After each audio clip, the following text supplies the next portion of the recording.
Hey viewers, Dude76 here. Usually I would be reviewing Transformers Age of Extinction, but I'm going to save that for a later date.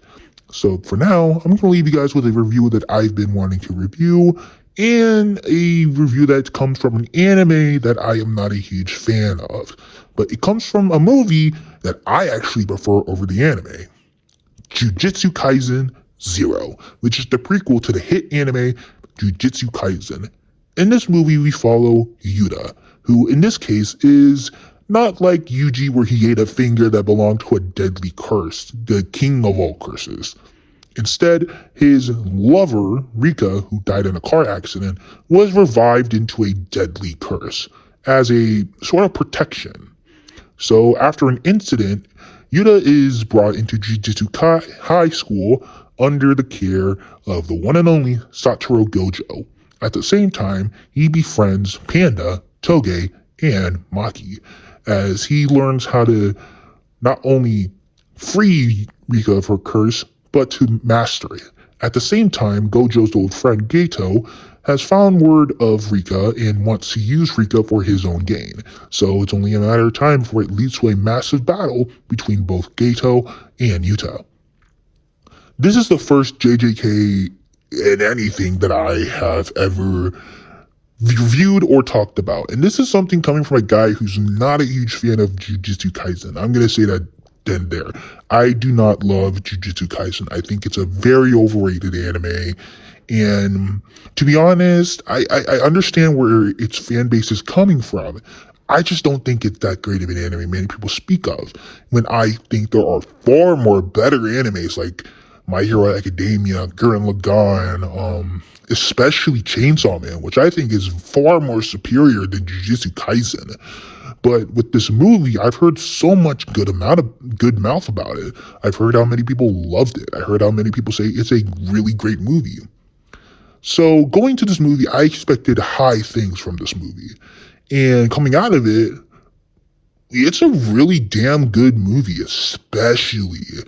Like, this movie is a really, really fun and really, really emotional movie where I feel for these characters and I understand where they're coming through, especially Yuta. I think it's just, for me, in my opinion, I think Yuta is a far better protagonist than Yuji. Not that I hate Yuji, but I think Yuta is more interesting as a character. You get to understand where he's coming from as someone who's really scared of hurting others and wanting to isolate himself. But then you really get to see how he wants to also push himself to save Rika by freeing her of her curse. And I really do love the dynamic he has with Rika, because Rika literally is a kid because she died as a kid and was revived. But she is, while dangerous and freaking scary, she's actually pretty cute. I'm not going to say that because in terms of you're embedded with a curse that you promised to marry forever. I mean, that's some sad love.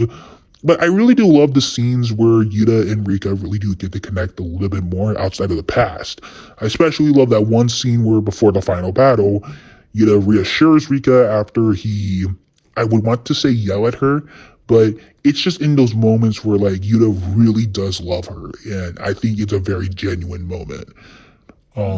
Now we do have the other characters in this movie, and we have Panda, who is the lovable Panda that we all know in the anime, Toge, who is Toge, and the one and only Maki Zenin, which, wink wink, is Yuta's future wife. Which, hey, Yuta did a good job bagging the baddie. Except for the fact when you realize she murdered her entire family. Yeah. Aside from that, Maki's pretty cool. She's a pretty cool character. You get to understand where she's coming from in terms of wanting to prove her clan wrong, too, eventually later, which we're not going to talk about that. But,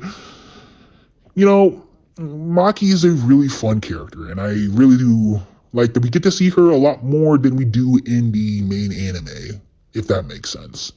Now, what I do love is the fact that Gojo really does get a little bit of sideline. Now, I'm not saying that because I hate Gojo. I do not hate Gojo, but I always felt annoyed that whenever we hear of JJK, the first thing we think of is Gojo. And it's not wrong to think of the first thing we think of is Gojo, but that shows how much he overshadows Yuji in terms of popularity.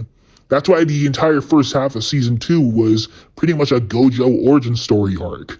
Like, that was a whole origin story that's paused on the main story. But Gojo is actually really cool in this movie. Yeah, sure, he's still the same Gojo, but, it's nice to see this dude every once in a while. Now, as for our main villain, Geto, or as I call him, Ghetto, but, whatever, but, he's cool. I mean, he's intimidating, yes, but he really does show how much he takes shit not so serious. And, it's just always interesting, but I don't know what to feel about this character since I haven't really connected to him into the anime, since I haven't watched the anime. But, he's cool. I mean, yeah. But another thing that I love is the animation. Now, you know who does the animation? The one and only Mappa. Now, I haven't really gone on record, but I'm going to say this. I am not a huge fan of Mappa as a studio. While they produce fantastic work, they have a terrible working schedule and working environment. Because from what I've heard, it's absolute hell working at Mappa. So, kudos to those who really did their fantastic job in this movie, and especially later on, and hope that they are okay and they're being they are healthy. Now, what I love about this movie is how it feels and looks like a movie, much like Chainsaw Man, the Reze arc, which is a beautiful movie, which I would love to talk about soon. But this movie just feels like a movie. Just the way that it's animated makes it feels like a movie. It's kind of, you can tell by just how it looks like a fucking widescreen. Like, the widescreen, it's fucking crazy. But, man, I would have loved to see this movie in IMAX. But I was not an anime fan during that time, but I would have loved to see this movie in fucking 4K or IMAX. But yeah, after saying what version of the anime that I saw the dub, and I love the dub. I think the dub's really cool. Yeah, I think it's just a little bit more funnier than the Japanese version, which I know the Japanese version is people's go-to, but I prefer the English dub. I don't care. If there's other things I do love about it, it's the fights. I mean, JJK is all about its high-octane fighting sequences. Some of the best action in all of shonen, right? Yes, but, sometimes the animation can be a little bit too quick and too flashy, if you ask me. It's kind of why I never really clicked onto something like Dragon Ball, where the fights are just way too fast.